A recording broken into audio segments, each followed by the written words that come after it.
Subscribe saar si aad u hesho muuqaaladii u dambeeyay. Ha iloobin inaad furato gambaleelka. Ma ku cajabisay Ruba? Dhab ahaantii aad bay u qurux badan tahay. Waxaan u malaynayaa inay ku cajabin doonto buubuuga noocan ah. Haa waa run, laakiin waxbaa jira. Marka aan qaado waxaan dareemayaa cabsi aad u badan. Waa rooxaan. Anigu ima maayo gurigan mar dambe. Soo dhawaada asxaabtayda qaaliga ah. Magacaygu waa Ruba. Waxaan idinka sheekayn doonaa qisadayda, taas oo aniga igu dhacday dhab ahaantii. Waxay la xidhiidhaa buubuugii rooxaanta lahaa. Li dhageysta qisadayda. Maalin maalmaha ka mid ah aniga iyo saaxiibadahay oo kasoo soconna xafladii gabagabada sanad dugsiyeedka. Aad baanu u faraxsanayn. Hadalka iyo sheekada ayaanu isweydaarsananay. Waxay tiri saaxiibadii Safiya, ka warama haddii aynu qabsano xaflada inaga inoo gaar ah oo aynu hadiyada isa siino. Sidoo kale aynu soo samaysano kaagaad weyn iyo biilbiilayaal. Dhab ahaantii waa fikrad aad u qurux badan. Waxaana ay noqon doontaa xaflad laga daba dhacay oo laga wada hadlo. Waxaan ku yiri anigu waan kugu raacsanahay fikradda. Waxaanay u muuqataa inay fikrad qaaliya tahay. Ina fadhiisiga kafeteeriyada si aynu uga hadalno arrinkan. Waxaanu fadhiisanay kafeteeriyadii. Sidoo kale saaxiibadayda saddexaad ee Safa waa inagu raacday arrinkii. Waxaanu guda galnay sidii aan uga fikiri lahayn xafladda iyo si u dhici lahayd. Balse waxa soo haray meeshii ay ka dhici lahayd. Kaana waxaanu ka dhiganay guriga iyaga. Haye waa si wanaagsan, laakiin ha soo iloobin hadiyadaha. Waayo waxaan u arkaa in hadiyadu tahay waxa u muhiimsan ee xafladaha. Waananu ku qasannay saaxiibaday. Markii aan soo noqday, waxaan waalidkay u sheegay in aan rabo inaan xaflad u dhigo saaxiibadahay. Waana ay iga aqbaleen arrinka. In yar kadib waxaanu israacnay saaxiibadahay si aan u saybino alaabtii xafladda. Mid kastana ay u saybsato hadiyadeedii. Aad baanu u faraxsanayn. Waxaananu soo noqonnay annagoo faraxsan. In yar kadib markii ay gaadhay waqtigii xafladda, waxaanu diyaarsanay qolkii. Waananu sharaxnay, waanu heesnay, waanu ciyaarnay ciyaaro kala duwan. Waxaananu sameynay challenge kala duwan.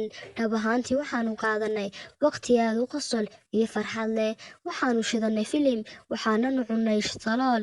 Balse in yar kadib waxay gaadhay xilligii hadiyadaha. Hadiyadaha waxaa ka mid ahaa buubuu, kaasoo markii aan anigu arkay aad ii cabsi geliyay. Saaxiibadey ayaa igu doonsiisay.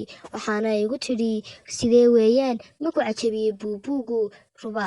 Haa waa dhab ahaantii waa i cajabiyey, laakiin waxaad moodaa marka aan qaado inaan dareemayo cabsi. Inaga daa ciyaarta ina marayaan si dhammaystirano filimka. Anigu waan u xiiso qabaa si aan u ogaado dhammaadka. Buubuugii waxaan saaray miiska. Waxaanan u soo dhaqaaqay si aan u daawano filimkii. In yar kadib waxaa dhacday saacadii iyadoo sheegaysa inay tahay 12:00, balse si kadis ah waxa u tagay leerkii. Waxaanan maqalnay suxuuntii iyo koobabkii oo jajabaysa.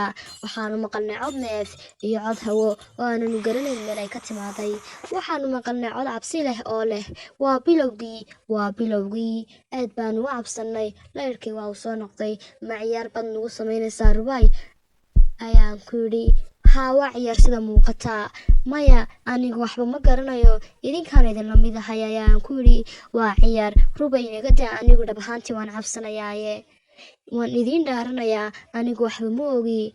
Haddii aysan ciyaar tahay inaga daa Ruba. Dhab ahaantii waad naga cabsiinaysaa. Waxaan tegayaa si ay noogu soo sameeyo salool ayaa ay tiri. Anaguna waanu fadhiisanay oo filimka ayaanu sii daawanay anagoo cabsanayna. Balse in yar kadib waxaanu maqalnay saaxiibaday oo qaylinaysa. Waa rooxaan. Anigu ma sii joogayo gurigan. Waan tegayaa. Imikaan tegayaa. Maxaa kugu dhacay ayaan ku yidhi. Waxa ay tiri markii aan galay madbaxa si aan inoogu soo sameeyo salool, waxay indhahaygu qabteen hadh kaasoo si degdeg ah ii dhaafay. Waan cabsaday. Waxaanan u soo orday dhinaciina. Imikana waan tegayaa. Waxaan ku yidhi hanaga tegin. Waad ogtahay inaanay waalidkay joogin. Waanu baqanaynaa. Hanaga tegin. Haa nala fadhi. Maya waan tegayaa.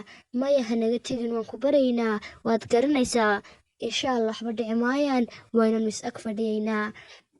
balse waan cabsanayaa ayaa ay tiri saaxiibada ayaa ku tiri ilaahay baynu tala saaranaynaa xafladeenu sii dhameystiranaynaa waxna inagu dhici maayaan insha Allah waxba inagu dhici maayaan in yar kadib waxaan maqalnay albaabka oo la qaraacayo yaa inoo iman kara xilligan ayaa ay tidhi waan soo eegaya sii fadhiya idinku ayaan ku idhi waxaan u soo dhaqaaqay dhinaca albaabka waxaan idhi wa'ayo waa aniga waxaan ahay dawarsade fadlan igu caawi cunto iyo cabitaan aniga iyo carruurtaydu muddo 3 cishaa waxba ma aanan cunin dhab ahaantii waan gaajoonaya ayaa idhi haye ayaan ku idhi waan soo geliyey waayo jawigu waxa uu ahaa mid rooban waxaan ku idhi xagan igu sug waxaan kuu keeni doonaa cunto aad baad u mahadsan tahay ilaahay khayr ha ku siiyo adiga la'aanta ma garan karo wixii igu dhici lahaa ayaa uu dhahay waa waajibkayga ayaan ku idhi waxaanan u doonay cunto balse markii aan soo noqday waxaan arkay isagoo gacanta ku haya buubuugii aad buu u qurux badan yahay aniga inantaydu way jeceshay buubuuyaasha